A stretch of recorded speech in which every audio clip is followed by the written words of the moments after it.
Voilà, merci de nous rejoindre pour ce live sur la page Facebook de TéléMB. Vous commencez à prendre l'habitude de notre rendez-vous virtuel chaque semaine. En tout cas, plusieurs fois par semaine, on tente d'interviewer en direct différentes personnalités de notre région. La semaine dernière, nous avions eu Jacqueline Galland, la députée bourgmestre de Jurbise. Et aujourd'hui, un autre député bourgmestre, c'est Jean-Pierre Lepine du côté de Carnion. Bonjour, merci de nous rejoindre.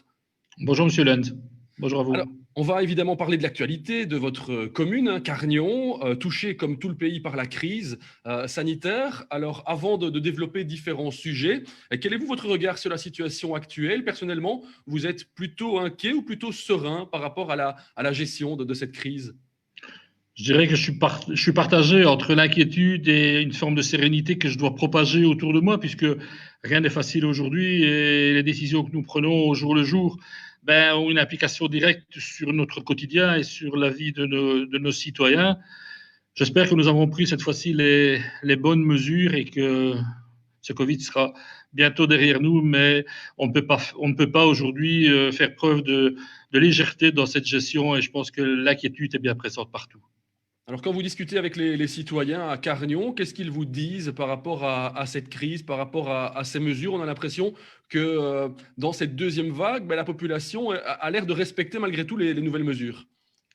Oui, la majeure partie des gens respectent vraiment cette seconde vague et cette seconde mesure et cette privation de nouveau de liberté, parce que pour certains, c'est comme une privation de liberté aujourd'hui, les mesures qui sont adoptées, mais c'est pour un bien, c'est pour un bien et c'est pour vite sortir de cette crise. Alors, il y a toujours ceux qui dérogent et qui veulent se démarquer en ne respectant pas les règles d'usage, la distanciation et les principes même de sécurité pour eux d'abord et pour les autres. Et là, c'est notre rôle à nous de convaincre au jour le jour ces personnes de rentrer dans le rang et de surtout faire attention. Alors, au niveau communal, il y a notamment la gestion des écoles, hein, qui a posé problème ces dernières semaines. On a Oui. l'impression que ces 2 semaines de congé vont faire du bien à tout le monde, aux enseignants, aux directions. Il y avait beaucoup de professeurs absents, d'enseignants absents, de classes fermées. Comment vous avez un petit peu géré cette situation et comment vous voyez les Oui. prochaines semaines? Carnion a la particularité, mais la grande chance d'avoir tous les réseaux d'enseignement. Nous sommes une des seules communes encore à avoir un enseignement communal secondaire avec plus de 650 élèves. Là, ça n'a pas été facile, mais je pense que la direction de l'établissement ainsi que les services enseignement de la commune et votre serviteur avons pris, je pense, les bonnes mesures. Au niveau du maternel et du primaire, nous avons été contraints et forcés de fermer quand même 3 écoles. Et si celles-là ont été fermées et que d'autres ne l'ont pas été, c'est que vraiment le risque était grand parmi ces 3 écoles où nombreux profs absents, nombreux élèves absents et la sécurité ne pouvait plus être assurée. Alors certains n'ont pas compris et m'ont demandé même de fermer les écoles libres. Mais de quel droit pourrais-je le faire puisque ce n'est pas le même PO et si j'avais pu fermer l'ensemble s'il y avait eu danger et que j'aurais dû fermer l'ensemble des écoles, je l'aurais fait. Mais je pense que nous avons choisi la bonne formule, c'est que nous avons à couteau tiré essayé d'aller jusqu'au fameux vendredi de la semaine dernière avant les congés de Toussaint. Et là aussi, dans 15 jours, j'espère que tout sera rentré dans l'ordre et qu'une rentrée pourra se faire dans des conditions normales.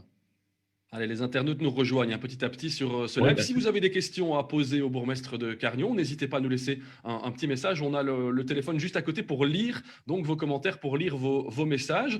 Il y a un nouvel arrêté ministériel qui a été publié. C'était dimanche, le 1er novembre. Il y a une mouche là qui s'installe dans notre studio. On va essayer de la faire partir.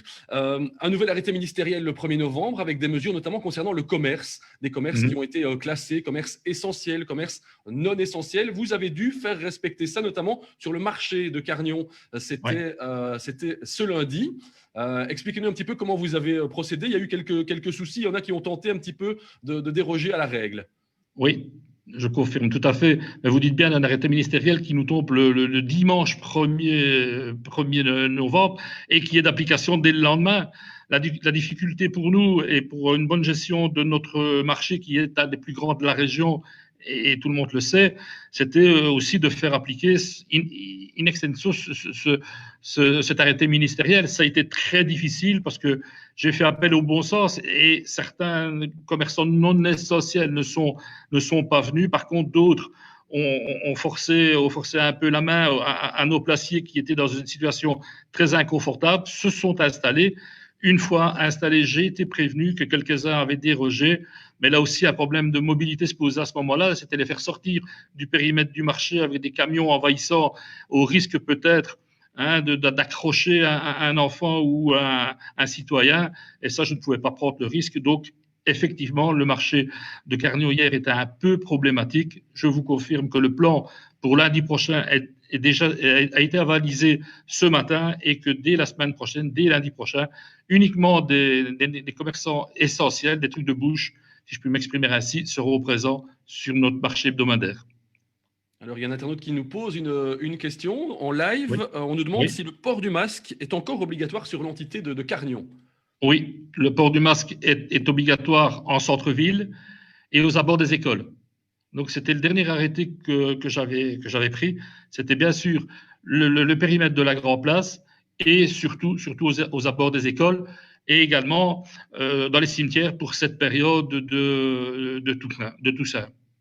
Alors, ça illustre bien peut-être cette question, les questions que se posent les citoyens par rapport à la gestion de cette crise. Il y a eu beaucoup de décisions qui ont été prises par le fédéral. Vous êtes également député wallon, des décisions au niveau régional, au niveau provincial, au niveau communal. Vous comprenez que les gens ne s'y retrouvent plus? Oui, je comprends tout à fait.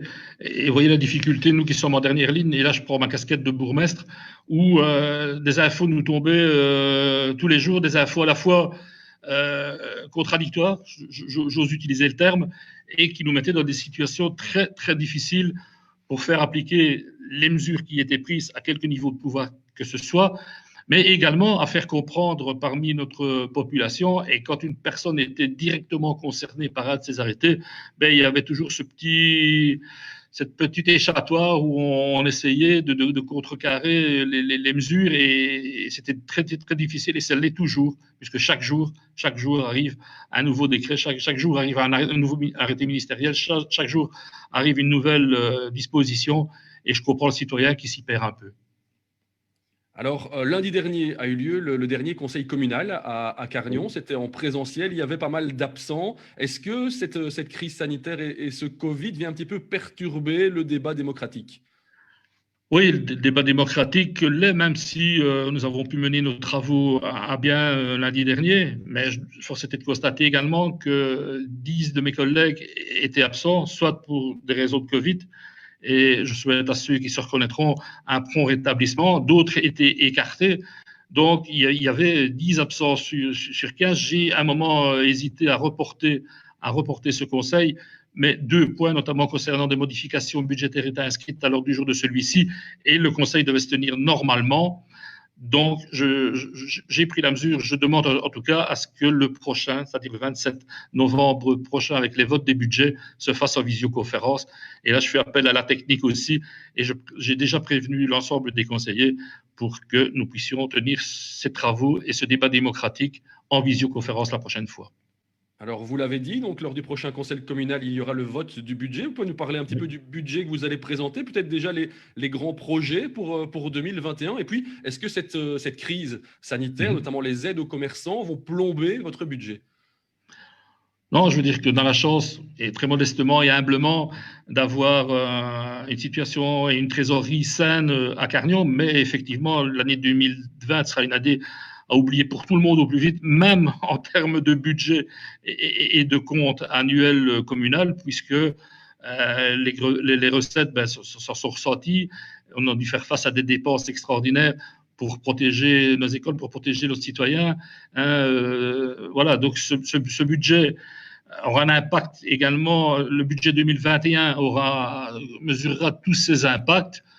Aujourd'hui, je pense que la situation est toujours sous contrôle, mais il y aura peut-être des efforts à faire. Alors, le gros projet de notre mandature, il verra le jour en 2021, puisque nous prévoyons la pose de la première pierre dans le premier trimestre 2021 de notre futur centre administratif, un centre administratif qui regroupera à la fois tous les employés communaux et les employés du CPAS, et ce centre administratif verra le jour sur la Grand Place. Ce sera notre gros chantier 2021. Vous avez également aidé les commerces, on en parlait, les Oui. commerces Horeca, pour les autres aussi, ces aides ont déjà été versées, ils ont reçu ces Oui. aides et comment s'en sortent-ils? Ben, ces aides ont été versées voici 15 jours plus ou moins. Il est clair que tout le monde n'a pas pu bénéficier de ces aides puisqu'il y avait quand même un certain nombre de clauses restrictives et c'était surtout le secteur Horeca qui était, je ne vais pas dire privilégié, mais en tout cas en première ligne. Hein, nous avons pu aider pas mal de commerçants de Carnion et le montant de la dépense globale sera plus ou moins 1 million, 1 million 100 000. Donc, cette aide était préjudiciable, mais de retour que j'ai eu et pas de grand merci, ben, je n'en entendais pas non plus, ni moi ni la commune. Ça ne suffit pas, ça ne suffit pas parce que ces aides ont servi juste avant la deuxième fermeture pour le secteur Erika. Et aujourd'hui, ce secteur est très impacté, toujours comme les autres d'ailleurs, mais toujours dans la certitude d'une reprise. Aujourd'hui, personne ne sait garantir la date de reprise. Donc, on se rend bien compte que nous avons fait un geste, et ce geste-là, il fallait le faire, mais que peut-être certains considèrent que ce n'est pas suffisant. Alors, qu'est-ce que vous allez retenir? On est à 2 mois de cette fin d'année. Qu'est-ce que vous allez retenir de cette année 2020? Est-ce qu'il y a malgré tout du positif dans cette année qui est, on peut le dire, un petit peu particulière? Et c'est pas peu dire. C'était une année très, très, très compliquée. On a vécu des choses que je n'aurais jamais voulu connaître en tant que bourgmestre. Évidemment, des situations très, très difficiles et très compliquées à gérer. Des pertes importantes de personnes qui vous sont chères, qui vous sont proches, des familles endeuillées et peut-être marquées à jamais. Je retiendrai ça. Maintenant, si on devait positiver, ben les motifs positifs sont difficiles, sinon que ça a permis en tout cas au niveau de l'administration et au niveau de mon collège, de mon conseil peut-être, et avec les grades légaux, de continuer à travailler et d'essayer d'apporter le mieux pour nos citoyens. Un message à faire passer pour conclure peut-être, quel est le mot de la fin, le message que vous souhaitez faire passer aux Carnionnais et aux Carnionnais? Ce serait peut-être un message d'espoir pour cette fin d'année? Oui, c'est le message d'espoir. On arrive doucement aux fêtes de fin d'année, des fêtes que tout le monde attend. Et pour passer la fin de l'année et terminer cette année très, très particulière en famille, le message que je voudrais faire passer, c'est vite qu'on sorte aussi de cette crise pour pouvoir à nouveau resserrer nos enfants et nos petits-enfants dans nos bras. Et je suis le premier privé de ma petite fille aujourd'hui. Et c'est cruel et c'est très difficile à vivre.